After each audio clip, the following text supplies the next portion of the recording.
निखिल इंगळे, मूर्ती लहान आणि कीर्ती महान म्हणजे काय हे समजून घ्यायचं असेल तर या बटू मूर्तीला भेटावं.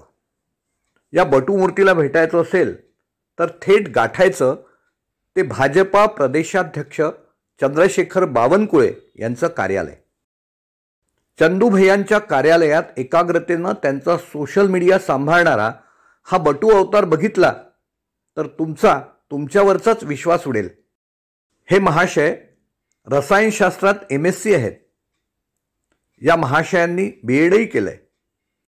IAS व्हावं याकरता निखिलनं प्रयत्न आरंभले देखील, पण नंतर तो चंदूभाऊंच्या प्रेमात पडला आणि त्यांचाच झाला.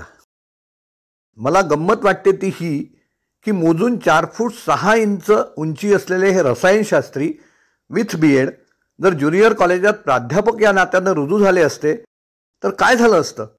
निखिल भाऊला हा प्रश्न विचारल्यावर त्यानं नेटानं उत्तर दिलं, यशस्वी प्राध्यापक होण्याची संधी मला आजही आहे आणि IAS अधिकारी होण्याचं स्वप्न मी आजही बघतोय. राजकीय व्यक्तिमत्वाच्या सहवासात राहून विद्येच्या उपासनेचे डोहाळे असावेत हा चमत्कार आहे. निखिलचं म्हणणं मात्र स्पष्ट आहे, साहेबांच्या सेवेत आहे. माझं नियोजित काम पूर्णांशानं अचूक करणं ही वर्तमानातली माझी जबाबदारी आहे. ती पार पाडण्याचा प्रामाणिक प्रयत्न असतो. चंदूभाऊंच्या कार्यालयातील निखिल इंगळे हे व्यक्तिमत्व म्हणूनच चमत्कार आहे. कधी बावनकुळे साहेबांच्या कार्यालयात गेलात तर निखिल इंगळे यांना आवर्जून भेटा. माझ्या कथनाची प्रचिती येईल. मित्रा निखिल, आज 27 जून तुझा वाढदिवस. तुझं सारं मनोवांछित पूर्ण होऊ दे हीच श्री दत्त महाराजांच्या चरणी प्रार्थना. श्री गुरुदेव दत्त, निसर्ग दत्त.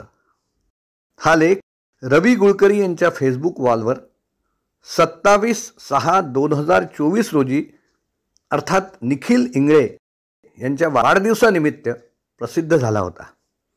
मी मिलिंद हाटगावकर, मला जे जे भावते ते सर्व या यूट्यूब चॅनेलमार्फत निखिल इंगळे यांना त्यांच्या वाढदिवसानिमित्त उशिरा का होईना पण मनपूर्वक हार्दिक शुभेच्छा देतो आणि त्यांचं यशस्वी प्राध्यापक होण्याचं स्वप्न लवकरात लवकर पूर्ण हो यासाठी ईश्वरचरणी प्रार्थना करतो.